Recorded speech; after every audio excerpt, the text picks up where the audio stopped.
share screen.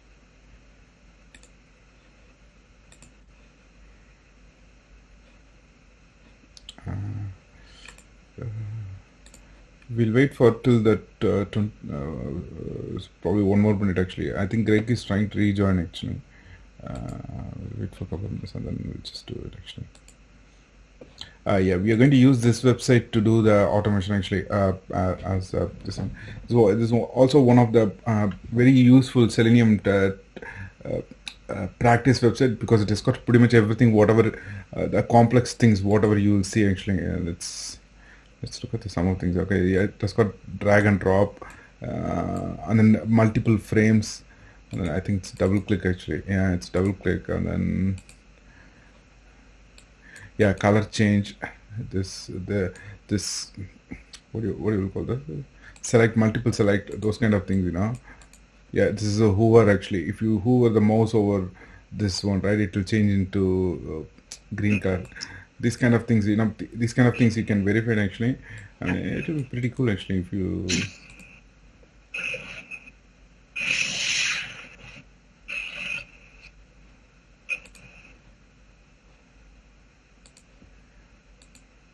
So this is it. Okay, so you see this, right? The color is changing, the background color is changing. Okay. Green and blue. Yeah, you can probably. I mean, these things can. I mean, then if I select this one, means like now, say for example, where it is. Okay, if I do this, right? Yeah, this they would have done using the class. So in this class, the definition will be there actually. How to what the style is actually. Okay.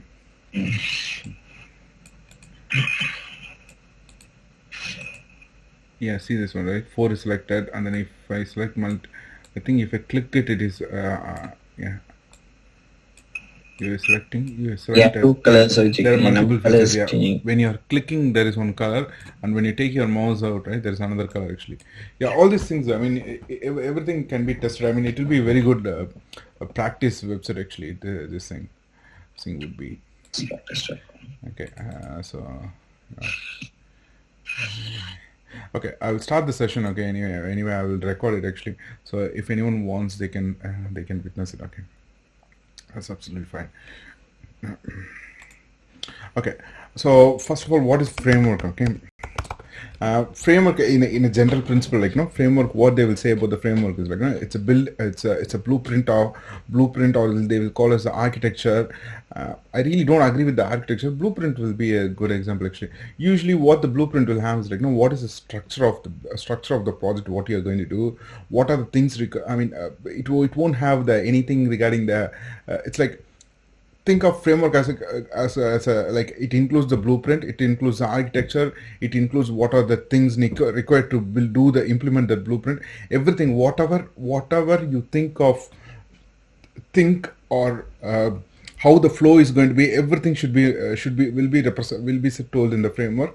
Okay, so you can't say framework is a blueprint. Actually, framework is architecture. Everything is blueprint is a part of the framework, architecture is a part of the framework, the tools are part of the framework, everything is part of the framework. Okay, framework is like it's like a master document for everything, whatever is going to be there, how your test case is going to be implemented. Okay, it won't tell about what you're testing, what is the test, what tool what system you're testing, what are the requirements testing, but it will have something like how the coverage is going to be done. It will tell you how one there's one more thing, how it will answer the question how the testing is done actually. That's the main thing actually. It won't tell you what you're testing. Okay, because the framework is nothing to do with that one. So because of that, right, if you do one automation framework very well, means like that same framework can be applied into multiple different projects with minor changes based on the requirement. Okay, so that is how the framework should be. Okay, that is how the framework will be. Okay, so what are the things? Let's go deep into the framework. Okay, so if someone asks framework, means you just tell them like framework is it compresses everything about your automation tool. Okay, it gives you the architecture, it gives you the blueprint, it gives you what are the tools required for to do the architecture, and and the main purpose of the framework is like no is to answer the question of how the testing is going to be done. Okay, in your project, how the forget about the testing. Okay, any project, how the application is going to be developed means you need a framework for the application. How the testing is going to be done, you need a framework for the testing. Okay, so it will answer the question how, but it won't answer the question what you're testing. Okay, or what you're developing. Okay, it has nothing to do with that one. Okay, so let's assume that we are developing a test automation framework. Okay, what are the basic building things we need to consider in the test automation framework? Okay,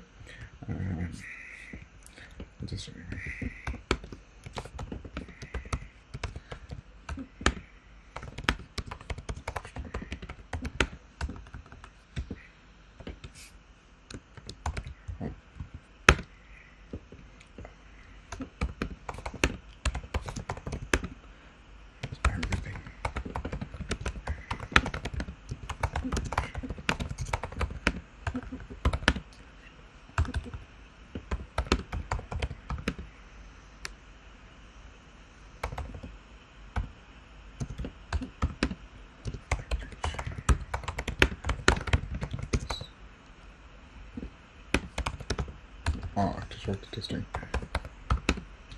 tools and okay, I will write it down. Okay, I won't say this here actually. Okay, because I will list what are the things about automation testing. Can I say everything about the automation testing? Okay, but it won't answer.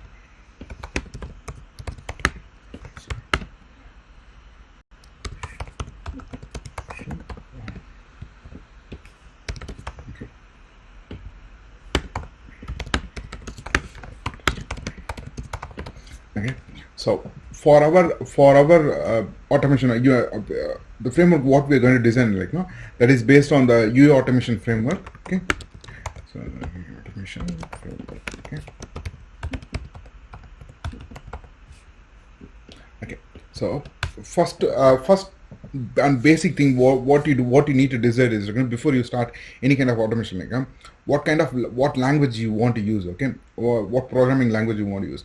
Obviously for us it is Java, but some people might use C Sharp or because if it is a Windows project means like a lot of people use C Sharp because the project the C Sharp Visual Studio project will integrate very well with the with the other development projects actually, so they will use C Sharp, or nowadays people are using Python or Ruby also. It's becoming famous, but most commonly used is Java, and we are also going to use Java only. Okay,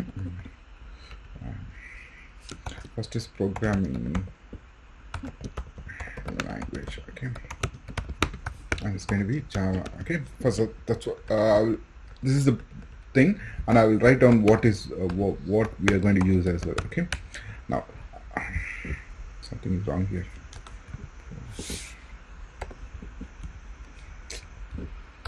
Okay, now so next question is like tools. What are the tools we are going to use in our automation framework? When I say tools, in the sense like you have to decide all the necessary tools so that you can put from automation framework only you can derive how much cost it's going to be, how much you can't answer the question how long it is going to take, but it will answer the question what are the things are required, so that from that you can derive how much it's going to cost you.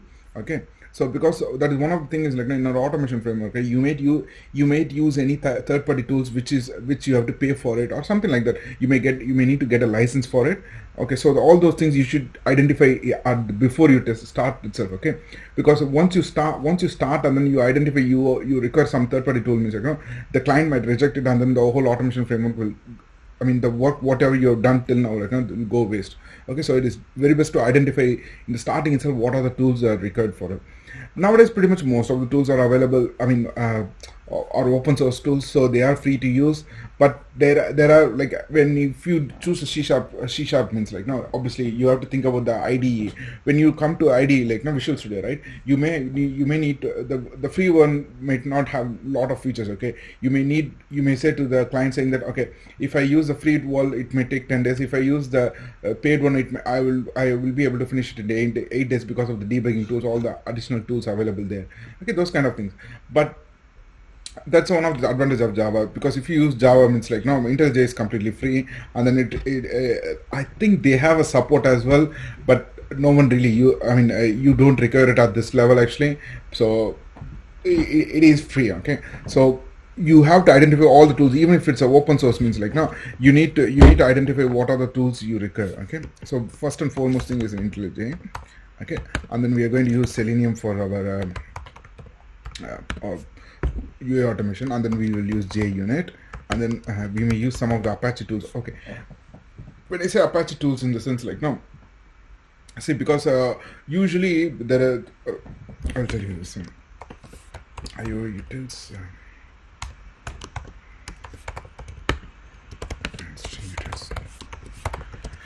okay, so Apache, right, they provide a lot of these kind of utilities. So when you what you do is like now when you open a file, if you want to read the whole file, means like no, you have to write a Java code for that. But if there is a single line utility is there, means like no, where you can call that, you can just give the file name to that function call, and then it reads the whole file for you, means like, no, that is a useful thing, right? The Apache provides those kind of utilities. Once you start using the IO utils, you will really come to know about like no, what is the true nature of it. Okay, true power of it actually. So how much it reduces your time, how much it reduces the number of lines of code you use. Okay, and then sometimes I think it's called Jackson Excel reader. No, not Jackson actually. I'll just put on as Excel reader, okay? Because many times what happens is like now we will require to we need to decide where we are going to store data. Okay, so if you're using Excel sheet, means yeah, you have to identify Excel also as a part of your automation actually. Okay, because Excel might not be free, because you may need to pay for it actually. Okay, that is one of the costs you have to decide. That is where you're going to store the data. You can store the data in the notepad as a text file as well, but if you store it in Excel, it will be a bit organized. Okay, so it's basically that one. Okay, so these are the tools what I think we are going to use. Okay, so there is a little bit leeway here. You may identify some tools in on the go. The reason being is like no, it shouldn't be a major concern. If you when I say you may identify some tool in the middle, means like no, it should be a small thing. Like say for example, if the application is doing some work, and then most of your work is covered actually. Okay, but by whatever you can cover whatever our application team has done, you can do everything with the tools what you have identified in the frame when you're building the framework. But when the time comes, like no, if the application team has used some third-party libraries, right, you may need to use a third-party library as well to do the testing actually. Okay, so it won't be usually happen in the UI automation testing. But if you are testing a middleware project or a back-end project, that way very well happen, because this is a front-end automation. Okay, three kinds of automation: the front end, back end, and the middleware. Okay, if you're doing middleware and the back end automation, like no, you may need to use pretty much most of the tools in the application, whatever the application team uses. But in those kind of circumstances, like no, you may need to add some tools on the go. Okay, that's not a problem, because it's not going to create a huge overburden on your thing, or else it's not going to expand the cost, because you're just borrowing the tool which the application team has got already licensed for it. Okay, so that's and then the test framework. Okay, so this test framework, you shouldn't confuse with our framework with this test framework.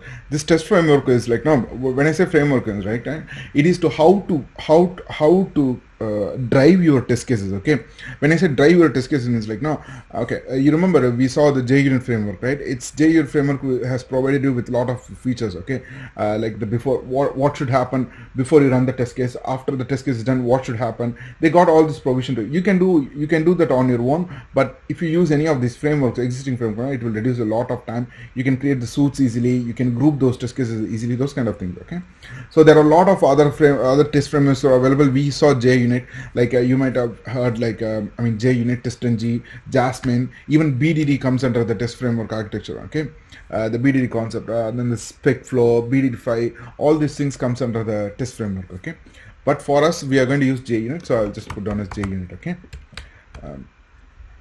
and then what else? The test framework, yeah, and then the code, automation code, and then automation test cases. Okay, and then what else we need actually? Automation. Yeah, and then build. No, we need the suits actually. Yeah. Just, suits and then build tool.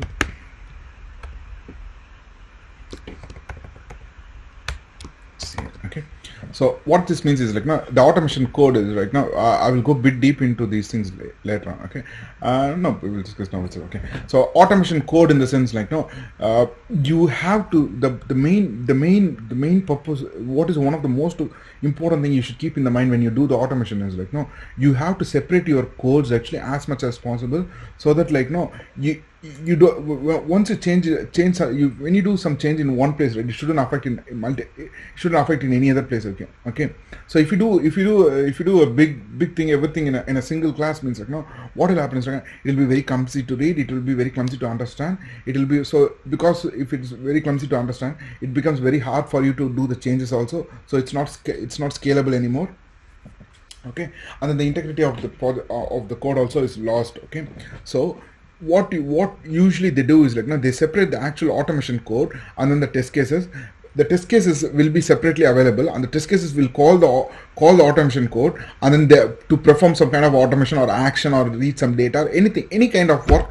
The interaction between the test cases and then the browser should never be direct. It should go via some other class. Okay, that is one of the foremost and fundamental rule in the automation. Okay, the test case should never directly interact with the browser. Okay, the test case should go to some other class. Okay, usually a factory class, and then that class should communicate with the browser. Okay, so that is what so yeah, I'll just write it on here. Okay.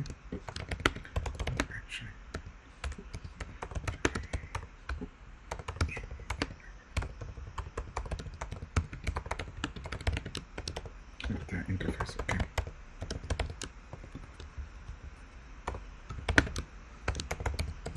IE browser. Okay, and then the code.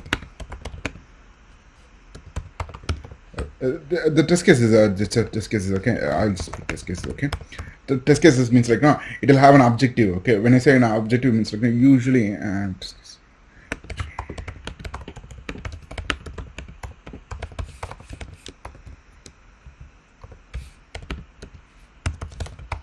okay, it will have an objective. It will, when I say an objective, means like no, if you give the most common thing is like no, login. If you give a correct username and password, it should log in. If you give an invalid username and password, it should reject it. Okay, that's one of the most common things. Okay, and then the test suits is like no, it's one of the things like no, you have to decide like no, how the groupings of the test case is going to be, because why that is very fundamental, and then it's very important to identify in the starting itself.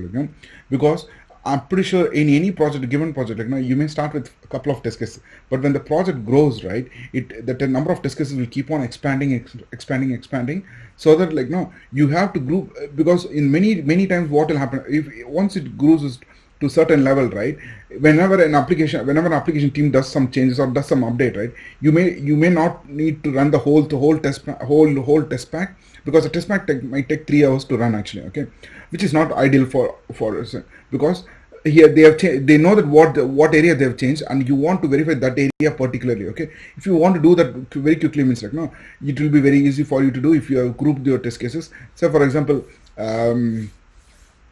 you're doing some class thing. Okay, when I say class thing, means like no, say for example you are verifying a website design for a teacher. Okay, so what are the teachers can do in a class? They can maintain the attendance of the students, and then they can maintain the marks for the students, and then they can maintain the syllabus for the students, and then they can check what are the classes.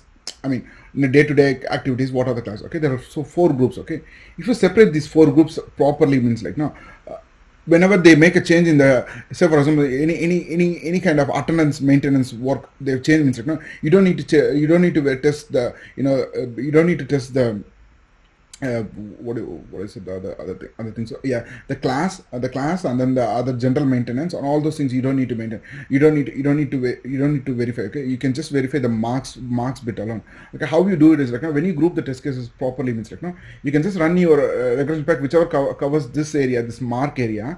Okay, and then you can say okay, yes, everything is fine, nothing affected. But at the end of the day, when you have time, right, you have to run the whole thing, because that's what the regression pack is like. The main important thing what you need to prove is like like no, the other things are not affected. The first fundamental thing is like no, whatever they've changed is correct or not, and then you have to prove that the other things are not affected by the change also. So for to do that, you have to run the whole thing in the end of the day. But for the quick in a quick agile environment, right, you need to have this grouping as modular as possible, so that when they keep on changing, when the changes comes pretty quickly, right, you can just tell them, you can verify the test, you can run the test case also pretty quickly. Okay, that is why the grouping is really important. We will see a bit deep in the grouping when we actually implement the project. Okay, I'll just put down as grouping of the test cases. Okay, now the build tool and the CI, right, we are not going to see that, but I will tell you what is it. Okay, so usually in what the CI means, like it means continuous integration. Okay, so Jivida is here, right? Yeah, okay. Jivida is also here. Okay, so Jivida, for you, right now, the continuous integration. What is continuous integration means? Like, no, usually in the agile world, what will happen is like, no, every day the application team will do the changes. Okay, usually in the waterfall model, what will happen is like, no, the application will be keep on doing the changes. They implement all the changes, and then it will come to the testing team, and then we will verify all the changes. Okay, in the agile world, everything is going to be parallel. Okay, the main thing in agile is like, no, the testing and the development should work in parallelly. Okay, to implement that, what they did, what continuous integration does is like, say for example, in a day 2 developers are working, and then they have done all the changes to their code, and then what they will do is like, they will check before they leave for the office, like, they will check in. Okay, once they check in their code, like, what will happen in the usually they will schedule for the night time, probably at 8 o'clock, once everyone has left office. Okay, so probably at 8 o'clock, what will happen is like, there is a tool called as Jenkins, which will kickstart the build automatically. When I say the build automatically, it will incorporate all the changes whatever the developer has done, and then it will build the system, and then it will deploy the system. Okay, now to verify whatever the changes the developer has done, right, so what it will do is like, as a next step, once it's built and deploy the system, right, it will trigger the regression pack which has been configured there. Okay, once the regression once your test pack has been triggered, right, it will run on the system, and then there will be a whole bunch of results report will be produced at the end of the end of the run, and the report will be mailed for everyone. So what will happen is like, when the next day when the developer comes, like, he can see the test cases report, and then he can see, okay, if some of the test case fail means like, he knows what he has changed. Okay, and if all the test cases failed, it's related to the changes what he has done means like, he can immediately go and check. Can immediately go and check the test cases, what the reason they have failed, and then he can easily understand, okay, is it because of my code, or else the test case needs to be updated. So the decision can be done. So what is the advantage of this behavior is like, this behavior is like, when the developer has done his implementation on day 1, on day 2 he has got the result. It has been verified whether it is correct or not. You don't need to verify, like, you don't need to wait for like 20 days or till it comes to the test team. Okay, because once everything is automated. Okay, so the build and deploy is also automated, the regression pack triggering is also automated, report generation is also automated, and the mailing to everyone else is also automated. Okay, because of this, what happens is like, all the codes the developer does is like, it will be verified immediately within 1 day. It will be verified, and then it can be checked. Okay, if there is something wrong with that, he will know that he will get the results pretty quickly. Okay, that is the whole reason for that is called continuous integration. Okay, continuous integration means the code what he does is like, it's continuously getting integrated to the actual system. Okay, you are not waiting for the till everyone finish the job, then we will build the tool. No, it's not like that. Okay, then we will do the build. It's not like that. Okay, continuous integration means every time whenever the developer makes the changes, it is getting integrated to the system. That's what continuous integration. Okay, usually for the continuous integration, most common tool what is available is Jenkins. Okay, that's one of the famous tools, and it is open source as well. Okay, and the build tool is like, some of the famous things are like Maven and Ant are the most common things I have used. Okay, till now. Okay, but we are not going to see anything in this one actually, because it will be too much for you guys at this point. Okay, So that is what continuous integration means. That the reason why build is required for the continuous integration is like, no, so it's same, it goes for the automation as well. Okay, so after it does, after the Jenkins has done the build and deploy, right, it won't just trigger the regression pack, because automation testers would have added new test cases to the test pack. So it will build the test pack as well, it will be from the scratch, and then it will use the newly built test pack to run the regression test. Okay, so it needs a tool to build the regression pack, right? So usually we use Maven or Ant, any other build tool, whichever is available. Okay, because both Maven and Ant you can't use for C#. I don't think you can use for C#. Have I seen Maven?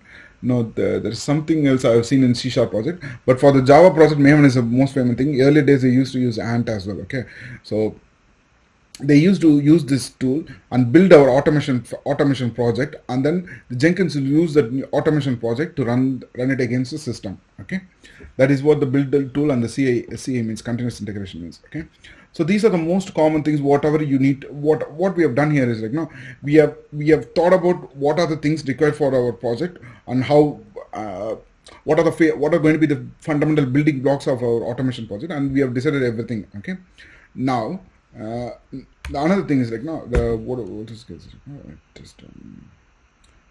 Test framework. It is also called test framework. Don't get confused with that. When I say okay, I will write it down here itself. Okay, under this topic itself, we will write it down. Okay, so.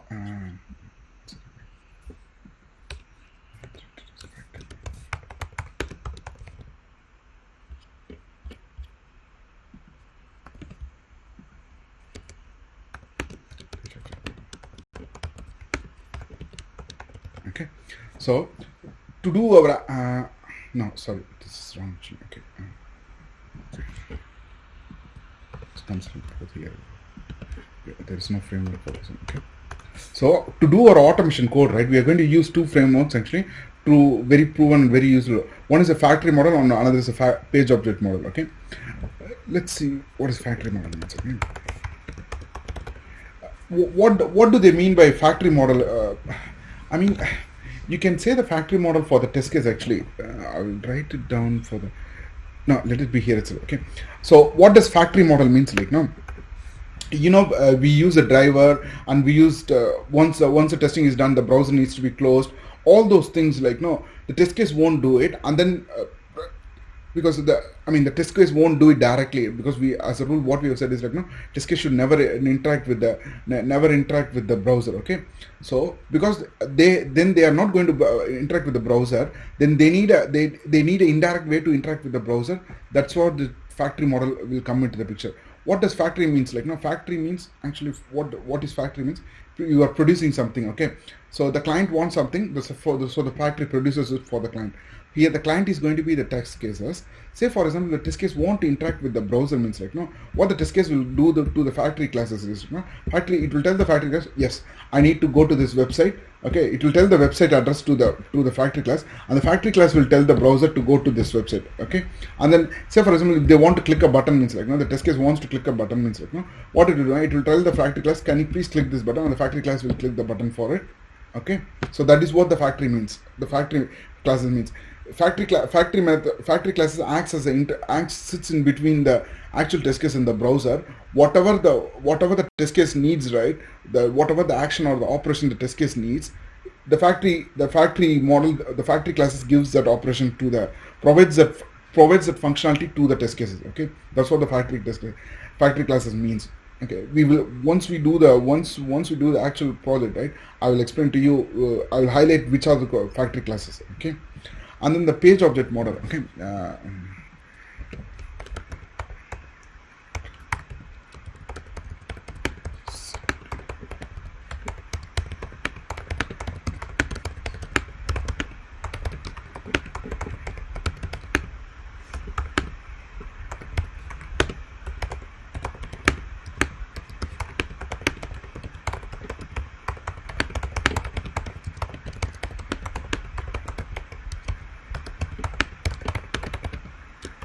okay, so the factory model means actually, okay, page object model means like, no, page object model is very inclined towards Selenium. Okay, so whoever does the Selenium project, right, they use pretty much the page object model. Okay, it's a really simple concept, but it's a very powerful concept to have. Okay, and it is a lot of people will think they have implemented page object model, but you have to strictly follow the page object model concept. Okay, so when I say page object model is like no, so this itself is it's a literal meaning. Okay, so each and every page, right, every page in your browser, sorry, in your website should have a separate object. When I mean object means obviously a class. Okay, should have a separate class for it. When I say that, what I mean by that is like no, okay, say for example you are designing something so you're designing, this is your project. Okay, this is the home page. Okay, one second, wait.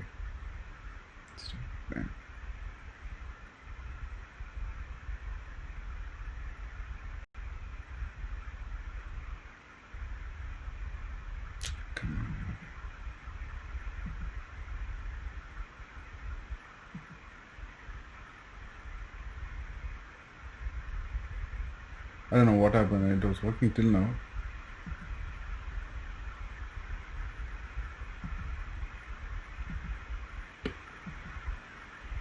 Okay, that's fine. Okay,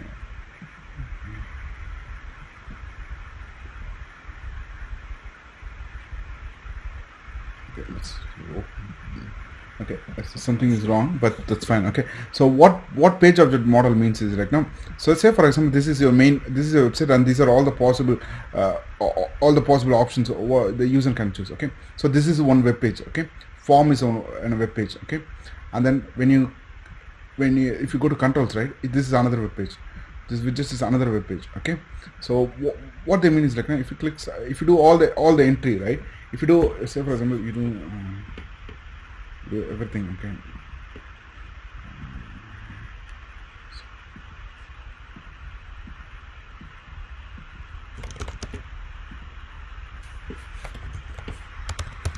okay, and then you do the submit. Okay, usually the submit will take to some other page. That page is also another web page. Okay, so what they mean by page object model is like each and every page, all the possible web pages should have a separate class for it. Okay, when I say separate class, that class should have everything to it. Okay, when I say everything means like so that what are the things you can do in the form, like all the operations should be available in that class. You can enter some name in the class for the first name, last name, all the features. Okay, entering data into the text box should be there, and clicking the submit button should be there in that single class. Everything should be in that single class related to this form. Okay, related to everything related to this controls, right, or whatever operation the test case might do on this control page, right, all the operations should sit in that single class called as controls, or you can call it any name you want, but something to relate with the web page what you're doing. Okay, controls. Okay, and the widget should have a separate class. The reason why they do it is like even though, say for example, there is another usually if you want to register email and the login email, right, it will have both will have the username and both will have the password.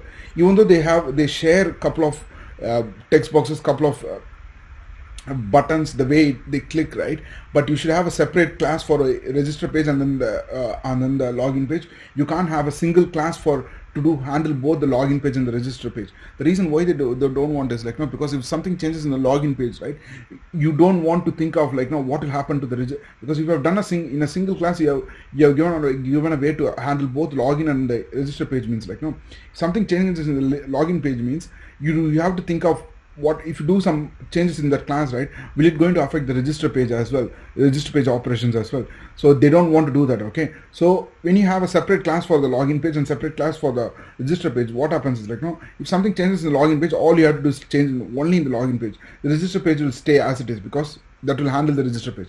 If something changes in the register page, you don't need to change the login page. Okay, login page class.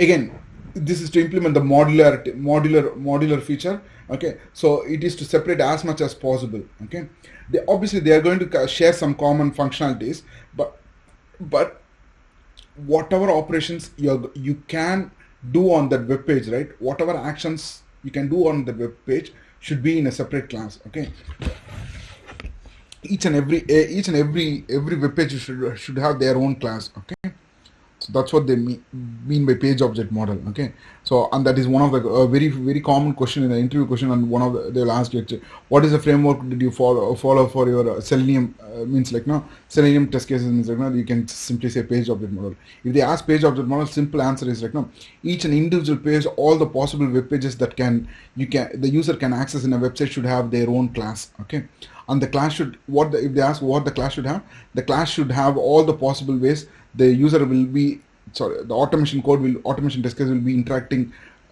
with that web page. Okay, when I say interacting means like no all the operations that is going to be done on that web page. Say for example in the login page, what are the possible operations you can do? You can enter the username, enter the password, and clicking the submit button. All these three functionalities, right, should be there in the login page.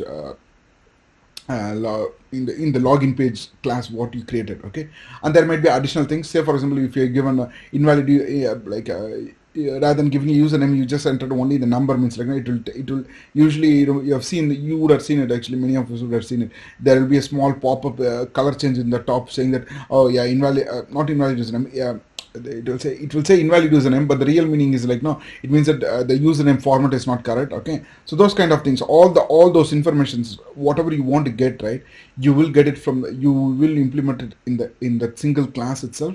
Okay, in the single page object model, single page class which you have created for that web page. Okay, so that's what they mean by page object model. Okay, so each and every web page will have a separate object. Okay.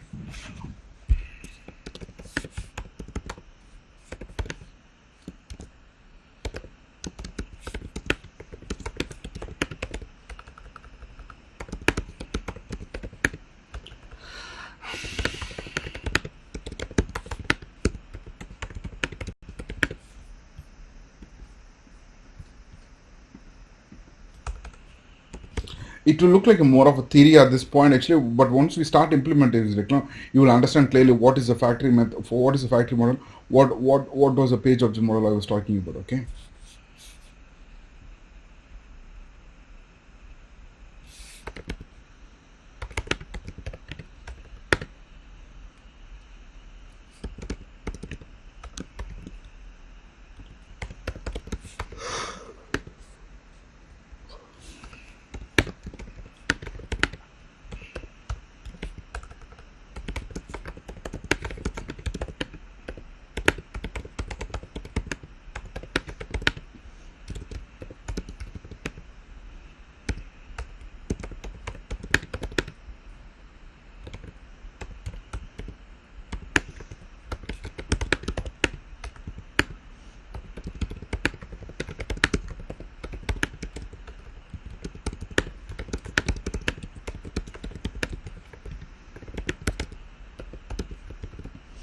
Okay, that's what the page of room is. Okay, now let's too much serious gone today. Okay, let's start with this one. Okay?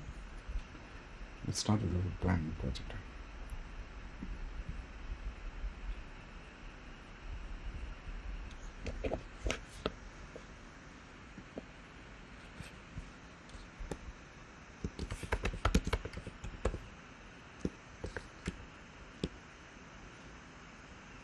Automation will be given actually. Say for example, we're doing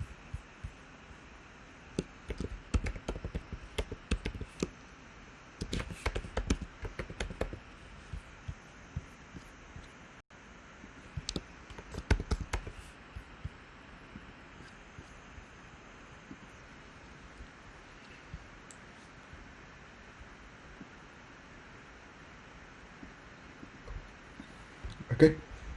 So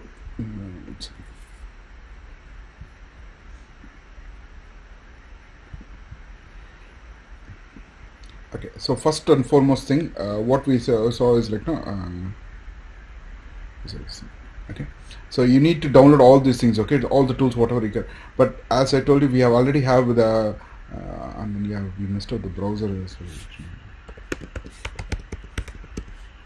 Because the reason why the browser is important is like no, say for example if they want to test the Safari means like no Safari browser means obviously you need to have a different machine, you need a Mac PC as well. So those kind of things will come into the picture. Okay, if it is a see, this is what you shouldn't do it, once you start implementing, you shouldn't go and add it actually, because we were doing such an area I completely forgot. So you should take as much time as possible and think of all the scenarios, and then you have to this you can take much time actually, okay, because if you pour more time into what kind of framework you're going to do, how your test case and what design means, like, no, then it will be much easier, okay, rather than how do you say, it's like a planning, okay. If you do the plan, they say, like, no, if you do the plan properly, means, like, no, the actual implementation will be easier, much easier. But if you don't plan it properly, means, like, no, the implementation is going to be much harder and harder, okay. So as I told you before, first let's create two different packages, okay. One is Java, another is a test, okay. So why I created two packages, like, no, because the Java package, this Java package, right, it is going to have all my automation code. When I say automation code, is with the code which is going to interact with the browser, okay, and the test is going to have all the code which is doing the actual test cases, okay. It is verifying the actual objective, okay. So that is how the first grouping is going to be, okay. Let's do the first thing, okay, automation code, okay. What is the first and foremost thing is required for our UI automation, okay? The web drivers, okay. Each and everything is going to each and every test case, every operation is going to require a web driver, okay. Let's choose a shall we do this website itself? There was one more website I saw, okay. I don't know, it was working properly. Why? I don't know why the home suddenly not working.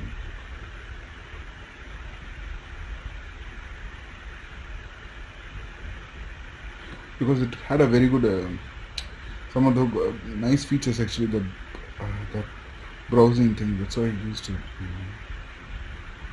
Okay, something is gone wrong.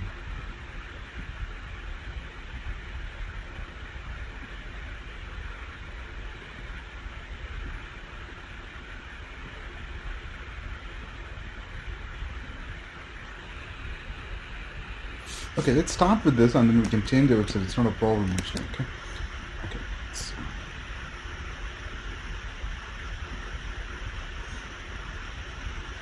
Now, okay. So before you do any test case, like, no, first we have to implement all our automation code, okay.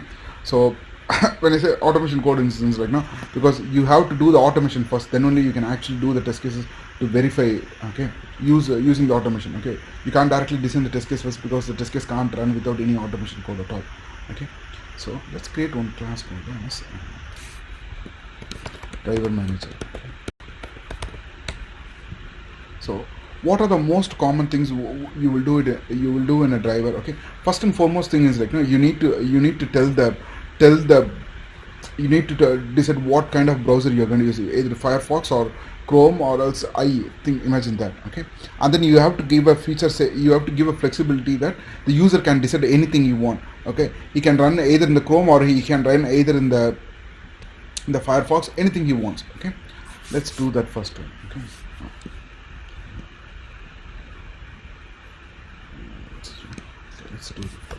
Let's first link all the first link to the Selenium thing, okay, because then only all the options will be available, okay. Let's link what are the tools we said, okay. We Selenium JUnit, this we will add it later, okay, these two, okay. If we have time to implement these two, right, we'll do it, or else it's pretty easy to download and install. First let's link these two, okay, Selenium and JUnit.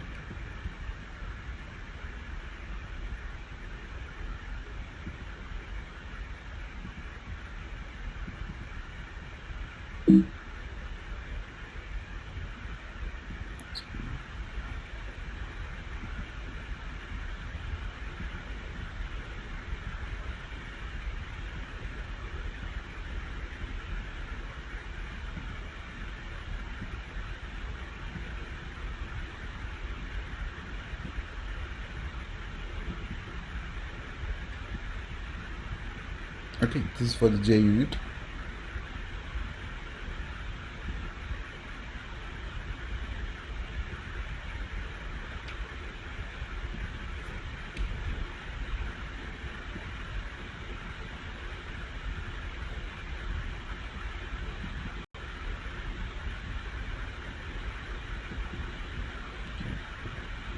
This is for all the selenium. I think I just need to add one more. These are selenium dependencies.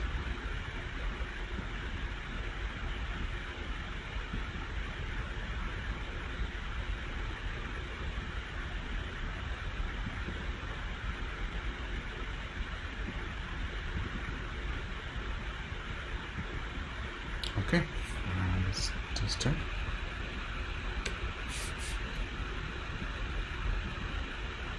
It seems to be here.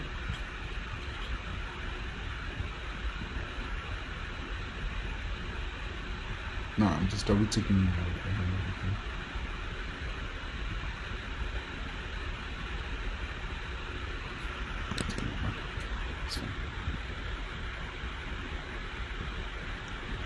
Okay.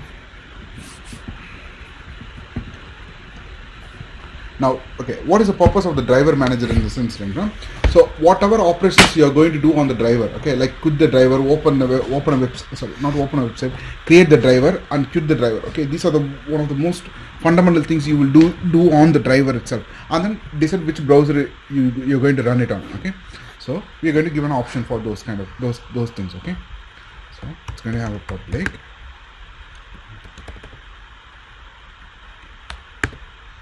Driver. Okay.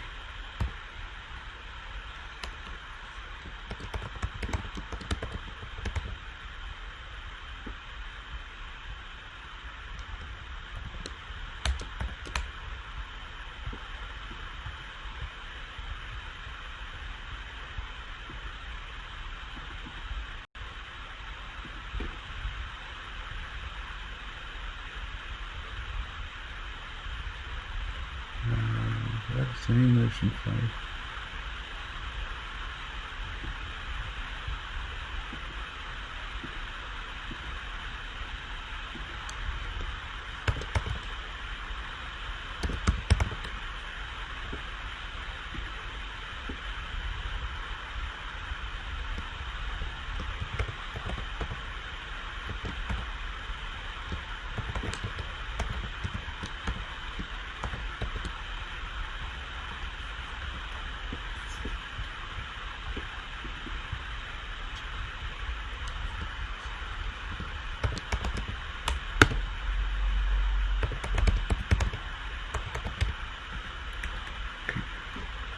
Now,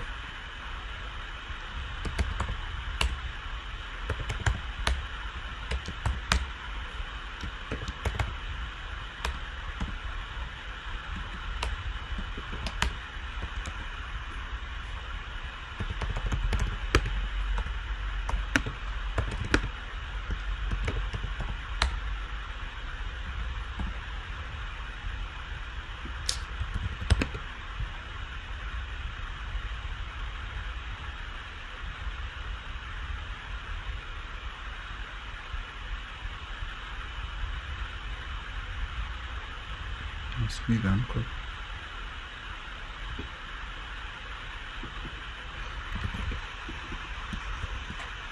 No, it's probably.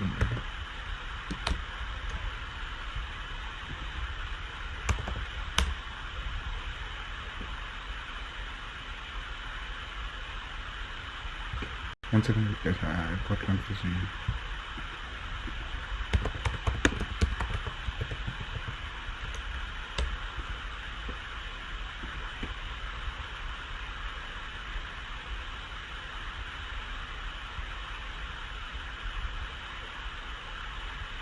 Oh, day to day, and then we can just use today. Oh, okay.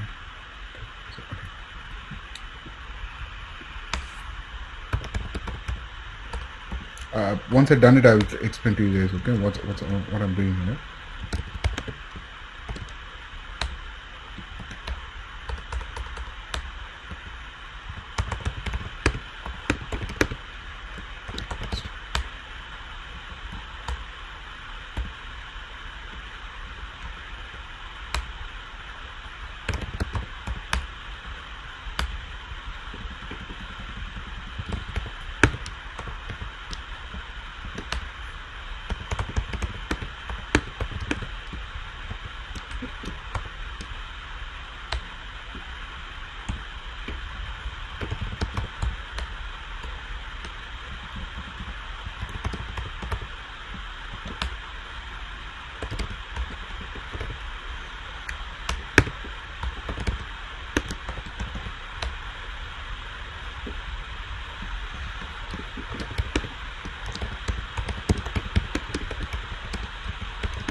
Okay. Where's it?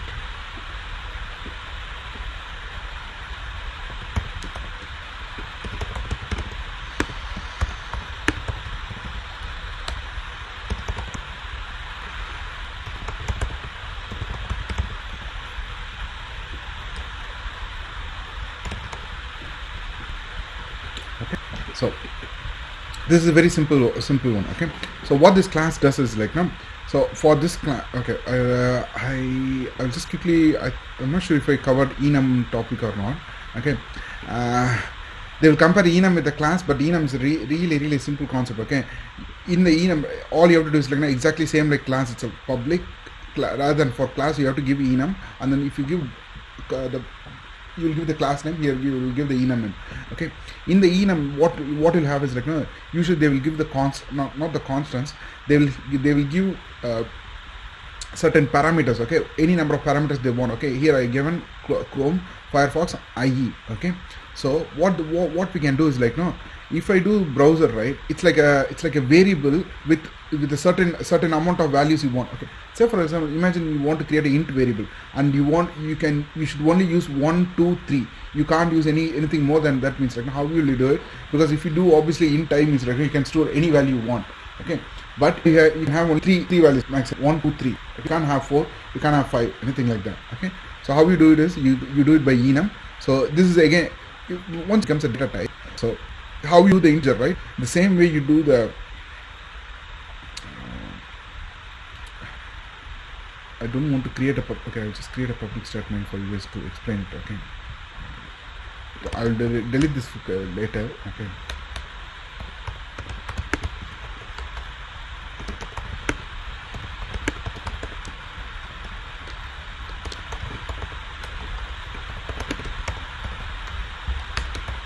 okay, so if I create I told you guys, right, that the enum is a data type. Okay, if I do browser, like how I do the int, right, browser, and I call it as val, means like no, it's a simple thing. Okay, now what I can store in the val is, right, only 3 things what I can store. Okay, just give me 1 second, guys. Someone is at the door.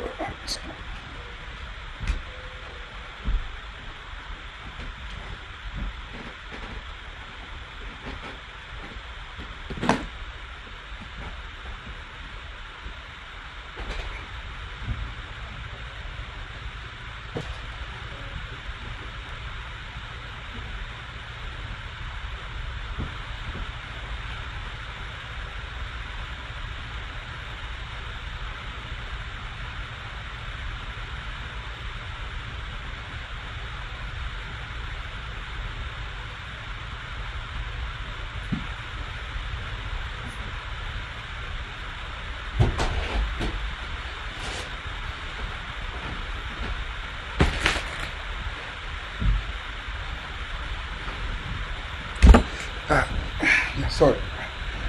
Okay, so what I was explaining is like now. Okay, now this value, right, that's a simple variable for this browser. Okay, the browser is enum.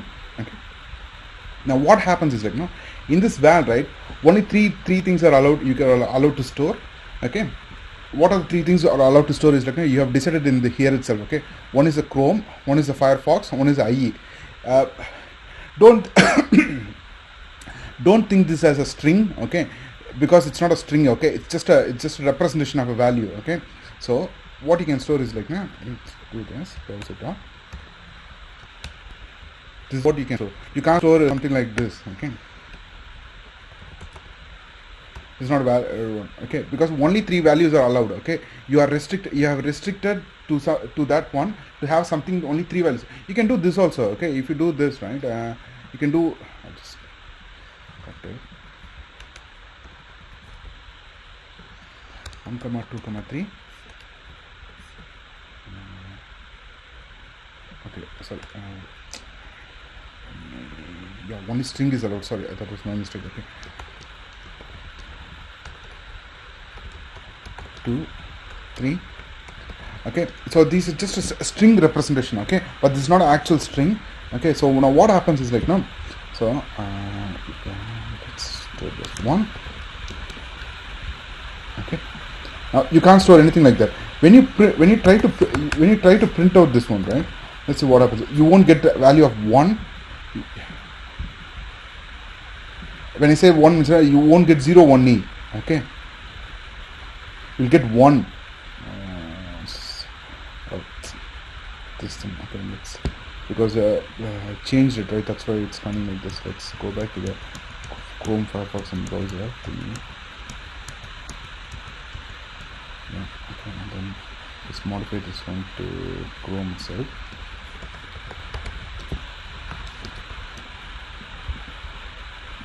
I'm not sure if I covered the enum or not, because the enum and all is like now, I mean, hardly people use those things.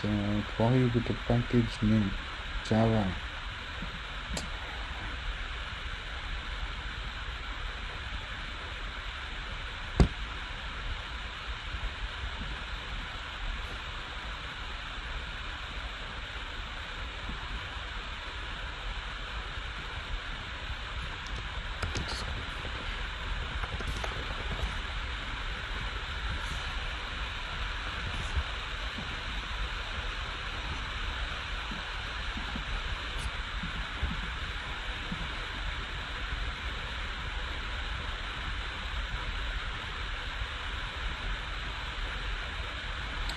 Okay, you see this one, right? This is actually, if you try to store it in something, right, you can only use this as a I'm not sure how to explain this. This is not actually a string representation actually. Okay, if you can't store it in a string. Okay, if you do the string something like that, string str equal to browser. See, it'll throw in error saying that like not, because these are a complete different data type actually. Okay, when you get this actual Chrome output, right, doesn't mean that you can use that string to store here. Okay, if someone asks anything, what you need to understand enum is like no. Okay, the main or the one and only place where when they will use enum is like no. If you want to restrict a variable to have only the possible number of values which you know before itself, right? If you want to restrict a variable to have only certain number of values, right? That is the only place where they will use enum. Because why I used enum here is like no, I want the user to tell me whether the Chrome or Firefox or IE browser he wants to use. I don't want him to tell Safari. I don't want him to tell some other string like Windows or something like that. Okay, I know what are the three values I am expecting from the user. Okay, I know what are the 3 values that needs to be there in this variable which I'm going to get from the user. Okay, so what I did is like no, rather than doing a string, if you do a string like now, what I will do is like now I will do like this string browser type. And then what I will do is like no, I will do more. Usually what I would have done is like no, browser type dot contains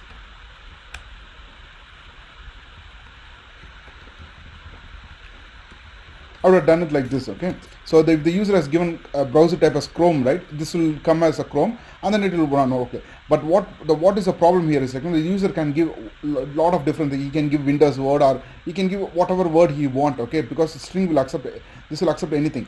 But at this level itself, like now before coming to this function itself, I want the user to restrict to certain values. Means like no, that is the reason I used enum, because I know that what are the values that's going to be used. Okay, because I know what are the values are going to be used. Those 3 values are Chrome, Firefox, and IE. Okay, so what I did is like now I just simply created an enum, so that whoever creates a variable for this browser, right, they can store only three things in it, either Chrome or Firefox or IE. Okay, so whenever someone is going to call this function, right, so you want to call this function from here. Okay, driver manager dot get driver. Okay, you can't give this. You can't give like this. Okay, because it won't accept it, obviously, because the reason is because it is expecting a browser. What is browser type is of type of browser. Okay, and browser is obviously in enum. So if you click here, okay, it's told you, right? Yeah, okay, it is expecting a browser, but you are sending a string data type. Okay, so what is a possibility you can do is you can do this browser, and then what are the 3 things available for you? Chrome, Firefox, and IE. Okay, you have to select anything from this one. Okay, it will be accepted.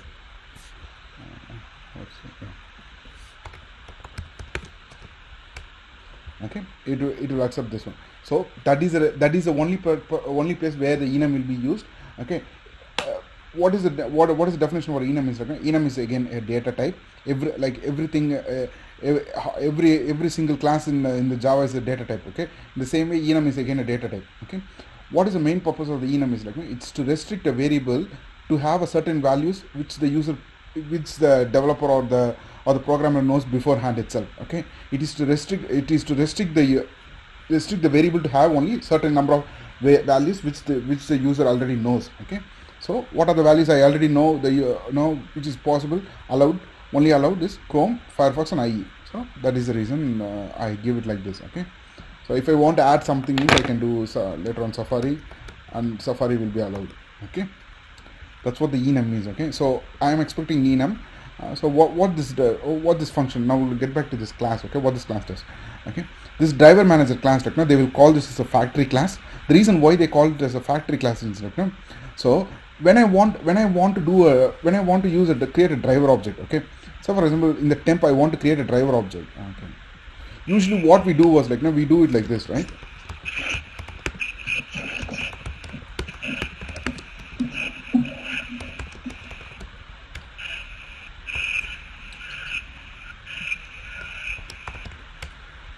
Okay, someone has got their mic on.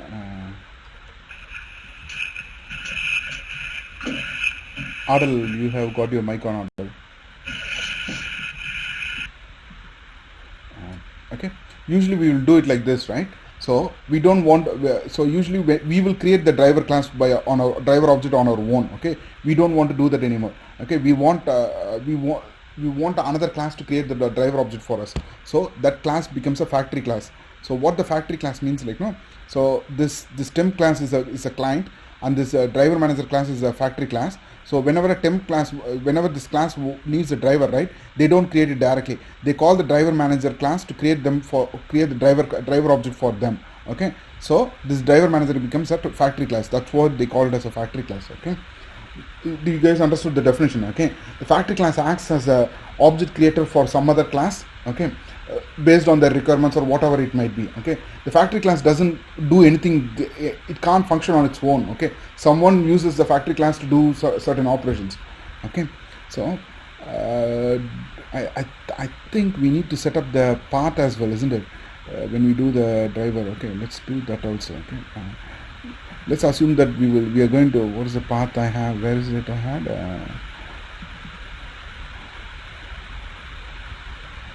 this one, this is the path.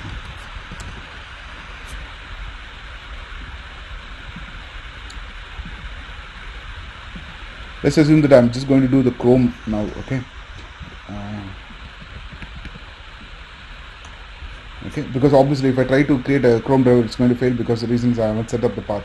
Only for the Firefox I will set up the path. Okay, so that is the reason why I call this driver manager as a factory class. Okay, because this driver manager class doesn't do anything on its own. Okay, you can't run the driver manager class on its own. Okay, so you have, when you run the temp, right, temp will use the driver manager to create the driver object. So what you do is, like, no,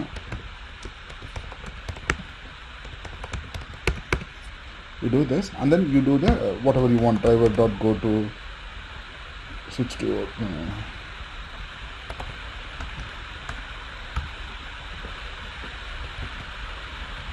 yeah, you do whatever you want here. Okay, now, so first what we have done is, like, no, the reason why we have done it is, like, no, because so that we give the functionality to the user to dynamically change whatever he want. I mean, not dynamically. So once you start all your tests, right, the user can run in any browser he wants. Okay, he can run it in Chrome, or he can run it in Firefox, or he can run it in IE.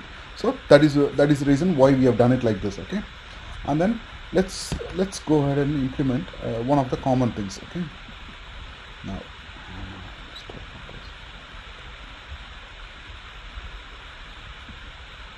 you don't need this.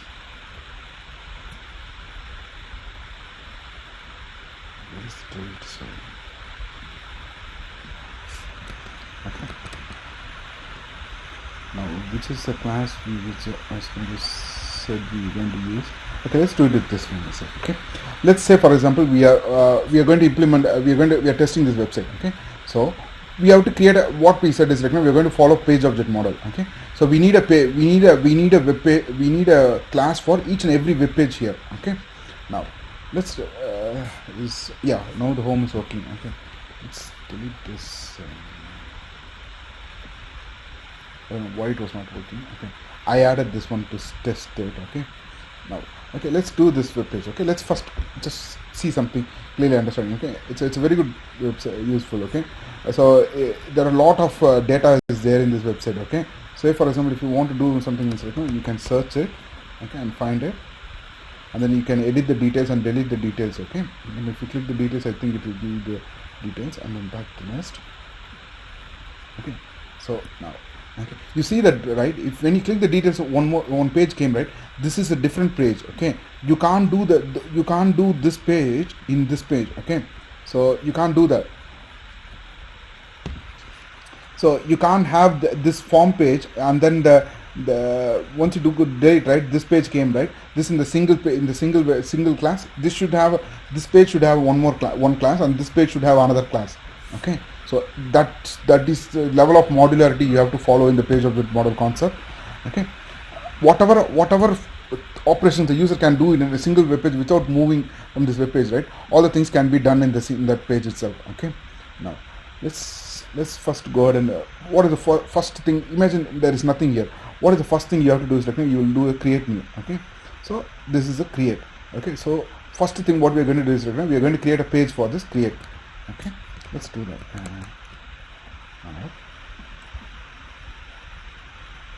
Inside this package, let's group it. Okay, we are testing the under the home only everything comes, right? So when I do the select, I will create a separate package. Okay, let me name this package as home. Okay, because we want to group all the possible web pages that can come under the home. Okay, when you click home, right, there are a lot of possible pages. From this home page you can move on to different web pages. Okay, let's group all together under home. Okay, now so first web page first class I'm going to create is for this create web page. Okay, so simple thing, you can name this create itself. It's fine, absolutely. Okay, now what is the first thing it needs is like it needs a driver. Okay, oh yeah, I want to explain this one. Okay, so sorry if we got carried away. I'll just come back to this in 1 minute. I won't explain this driver. Okay, so what I'm doing here is like there is one public element called as driver. Okay, no, it shouldn't be public, it should be private actually. Okay, there is one private variable called as web driver. Okay, so whenever any class or any object, anything needs a web driver, means like as a strict principle they are not allowed to create on their own. Okay, they have to call this driver manager function to create the driver for them. Okay, so what will happen is like when someone calls this get driver for the first time, right, obviously driver will be null. Okay, it will be null. Okay, so this condition won't be satisfied, so it will come here. Okay, so what it will do is like it will check what is the browser type the user is requesting, and then it will decide, okay, if it is requested Chrome or Firefox. Imagine if they do the Firefox, it will go and do all these operations, and then it will create a driver called as Firefox driver and return that driver for them. Okay, so when some other class calls this get driver again, means like what will happen is like driver will already have an object in it. Okay, so it will obviously won't be null. Okay, it will just return the driver, it won't create the driver again. So that is very important concept. Okay, most of the factory methods, what they will do is like if the object is already there, because the reason is like if every the first and foremost thing is like if every class is creating their own driver, means like there won't be any continuity, because the user might be in a different page, and then if you do another driver, some other class does open a new driver, means like a new browser window will be open. All the testing should be done in a single browser. Okay, in a single browser window on the same page, on the same window. Okay, so because of that you need only one driver to be available. How do you ensure that? You ensure that no class, you make a rule saying that no one is allowed to create a web driver. Okay, only class which is allowed to create a web driver is driver manager. Whenever someone wants a driver, you call this driver manager saying that I need a web driver, I need a driver, and it will give a driver for you. What this does is like, it will check if it has created the web driver already. If it has created already, means like, this won't be null. It will return the web driver which it has previously created. Otherwise, it will create only for once, and then it will return the driver. Okay, from next time onwards, whenever you call this function, right, it will just return the driver. Okay, which was created in the previous step. Okay, let me once we start implementing it, right, you will understand the clear picture. Okay, so what I will do is like, let us create a local variable in this one, public driver. Okay, and then it should be private as well. Okay, when someone create an object for this one, all you have to do is like,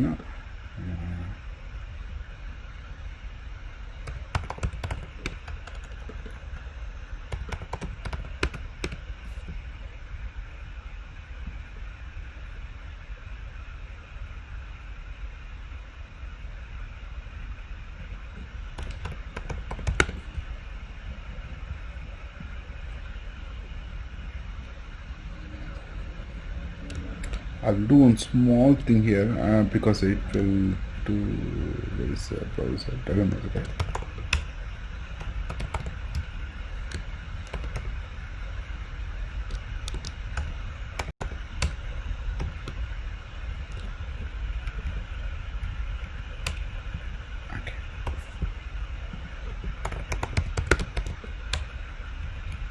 Okay.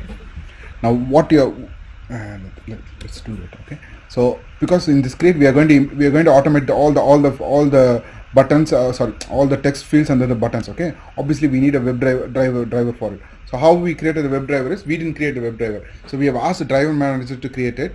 Don't worry about this one. This may look like a static value which can't change dynamically. I will tell you guys in the end of the session, in the end of the project, how do you change it to do the dynamically, so that like, when the user starts, right, he can decide whether he wants a Firefox or Chrome. Okay, because I need to introduce something called as properties. Okay, then only we can implement that feature. Okay, it can change it dynamically. At the moment we will make it as a static one, because when I say static means like, it will always take Firefox. Okay, you won't have a feature of using Chrome at the moment. Okay, now let's go ahead and automate this one. Right? So it's pretty simple, pretty easy actually. Okay, first what is the first name is the text box, right? Okay, so what they have, they got an ID. Okay, let's use the ID itself for the moment. Okay, and and one more important thing is like, you need to the locator and then the actual search, right, that needs to be separated. I'll tell you what I mean by that. Okay.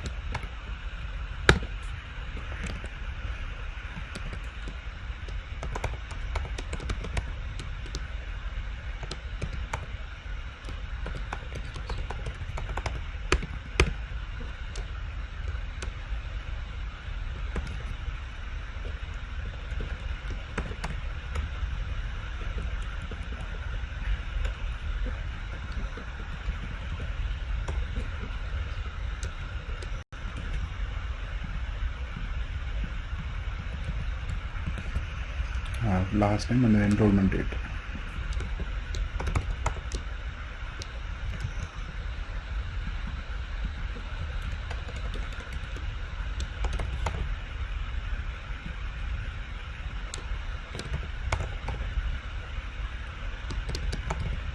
Enrolled date, and then the what is the ID for those things? Its last name.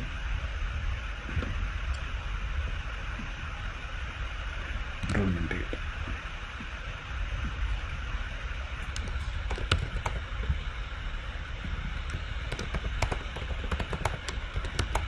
Enrollment date. Okay. Why you have separated is like, because if tomorrow if you want to change the locator to the XPath or something, means like, you can just change it in the top. You don't need to change in the actual function implementation. Okay.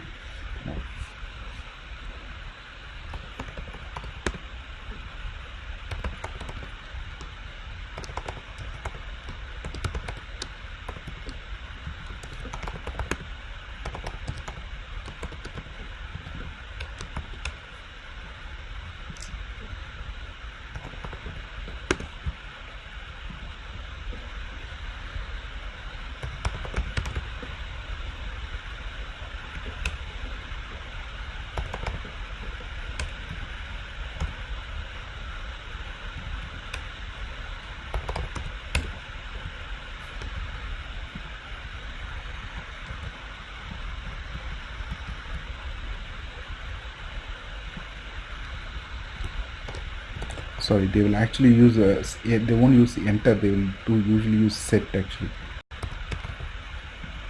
Set first name, set last name.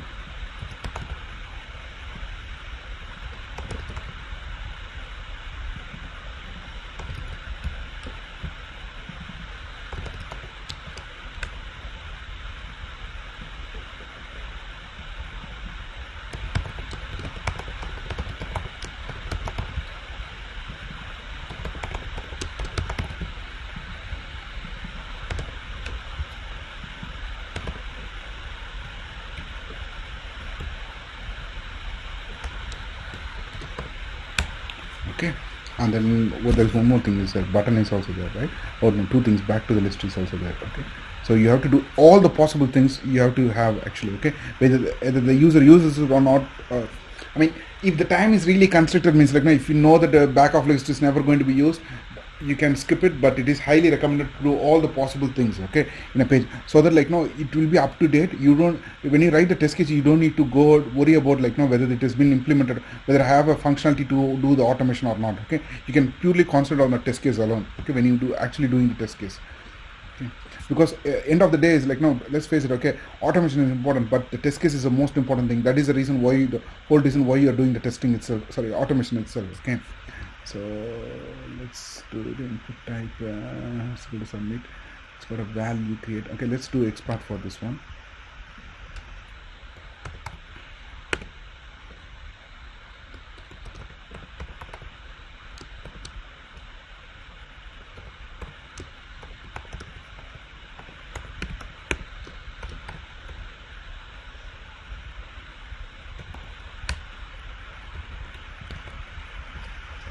So let's use attributes.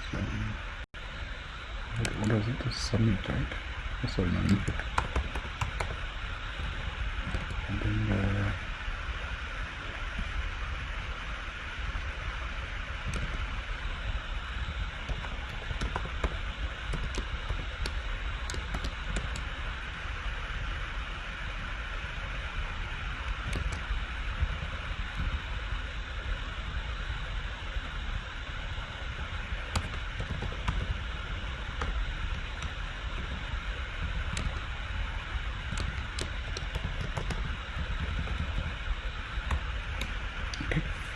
then what else is there? Back to the list. Okay, this is just a text, right? Back to the list. We'll do the export for that also.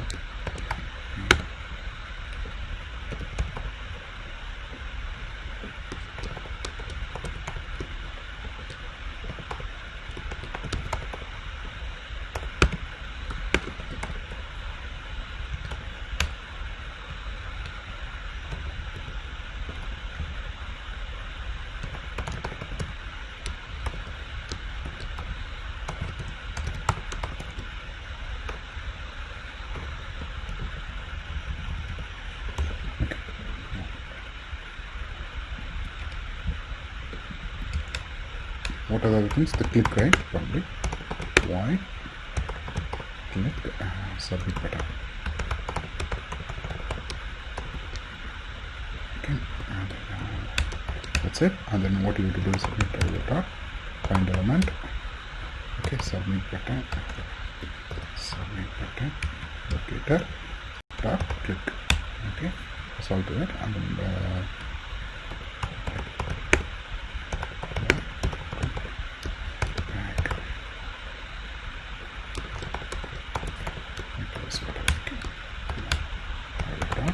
find element.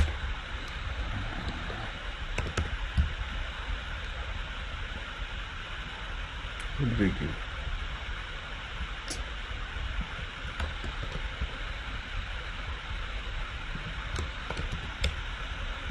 Okay. Now, see, if you see this is what the true page object model means. Okay. So what you have done here is this doesn't, again, this can't do anything on its own. Okay. So what you have done is you created you don't create driver on your own. You create the driver using the driver manager class, factory class, Okay, and in this one what you have got is, okay, you have separated all the locators what you are going to use. Okay, and here are the actual using those locators, it's actually using the values. Okay, so now tomorrow what happens is, like, now if the locator change, if you want to change the locator means, okay, if you put it here means, like, it will be clumsy. So that is why what they do is, like, they always put the locators on the top, and then the actual the function which uses the locator on the bottom, because this never changes, because the set first name, right, this send key is never going to change. This you will never need to change it. Okay, because until unless if they remove this button completely, right, if the button is still there means, like, no, all you need to do is, like, no, in the change tomorrow if they change something, what they may change is, like, no, they may change obviously the ID or something, some format or something, but this button is still somewhere in this web page means, like, no, if until unless they remove it, right, they may move the button here or here, they may change the name of the button, anything. You will never change this function. All you have to do is, like, no, change the how do you locate the button, sorry, how do you locate the text box. Okay, so you may change it to export or something like that. Okay, that is why they separate this one. Now why this is called page object model is, like, now if you can see, right, this create web page has got all the possible operations that can be done on this web page, right, or available in here also. Usually they will go one step further.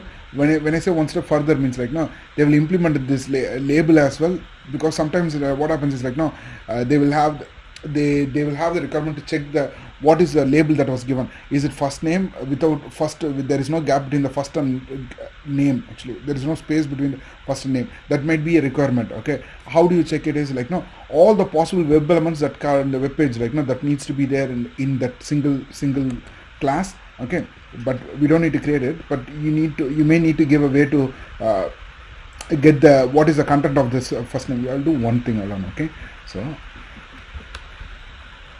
first is, like, no, let's get the what is called it doesn't have any ID. Okay, let's use for. Okay, it's got an attribute called as for. Okay, let's use expert itself.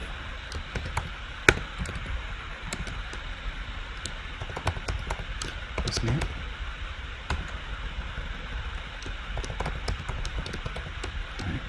So if you see this one, they'll always tell it is a text box, and then it is a button, and then it's a label, and it's a link, LNK. So that's what those things means. Okay, located equal to right up start.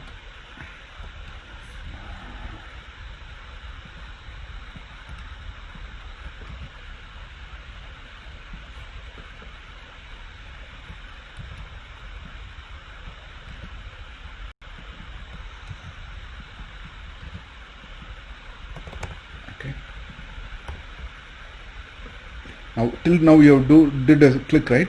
Now you have to do get. Now you have to call it as get. The reason is, like, no, because you can't set anything in this label. All you can do is, like, no, get that value. What is there in that value? Okay.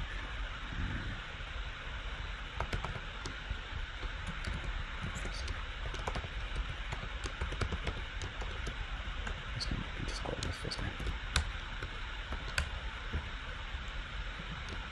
Call this label. Okay.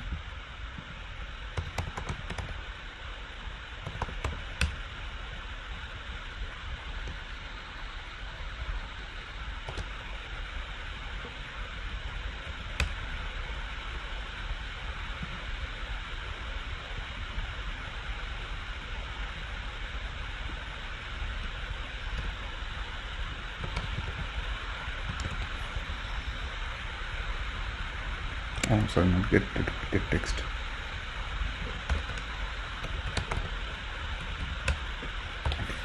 Like this, if you want to go deep means, like, no, you can implement all the things. Okay, now this is what they call it as page. They shouldn't have anything other than this one. This is the final. You can't add anything new or anything. You can't remove anything, because the reason is, like, no, all the possible operations that can be done on the create web page, right, that is available here. Okay, so now once you click so that is what the pure page object model means. Okay, so hey guys, you guys understood clearly. Okay, let me recap this one. Okay, what is factory model means? Like, we used two concepts. Okay, one is a factory model. These they call it as a design patterns. Okay, that is a very key word. Okay, because a lot of people use this word design pattern. Okay, in the interview also they use design pattern word. Okay, when they what they mean by design, if they ask you, okay, can you tell me any design pattern in Java? Means like, you can use factory method, right? That itself is a design pattern.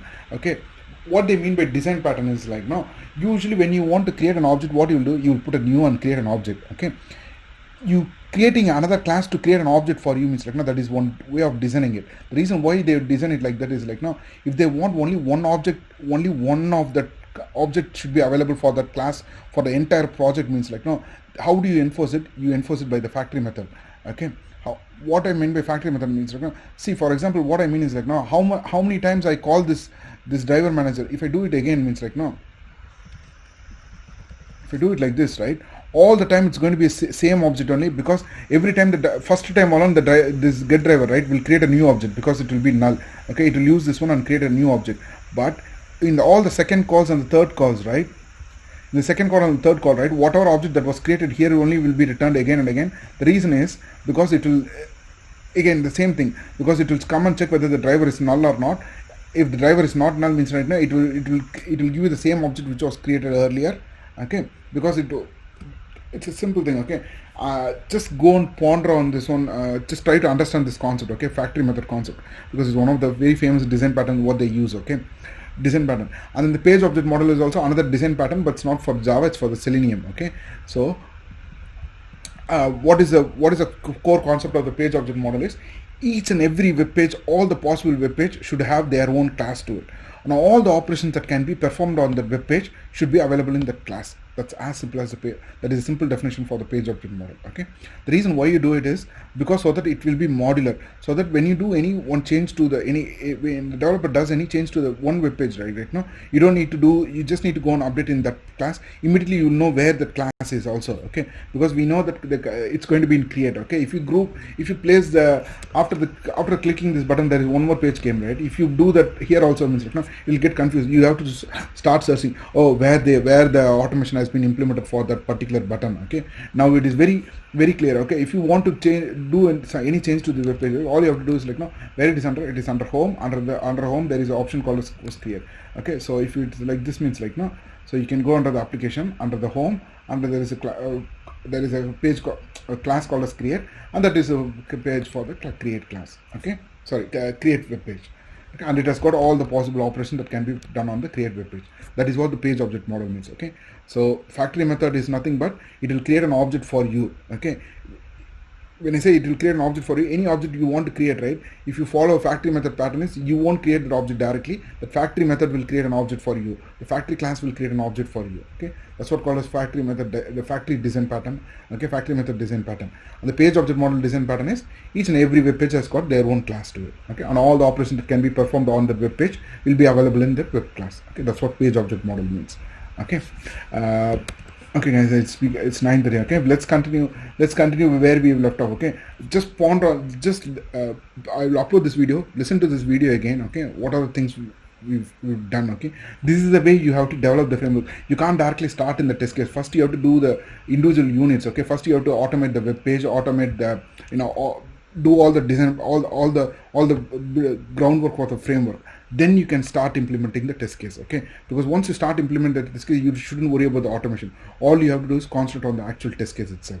Okay guys, I highly recommend to see the video again once I uploaded it. Okay, probably tomorrow I will upload it. Okay, see the video, and then we'll continue on from the next class. Probably in Monday we should be able to finish it. Okay, or else if it goes up to Wednesday, let's go to Wednesday. Okay, one more session. Okay guys, I'll speak to you guys again on Monday. Okay, bye guys.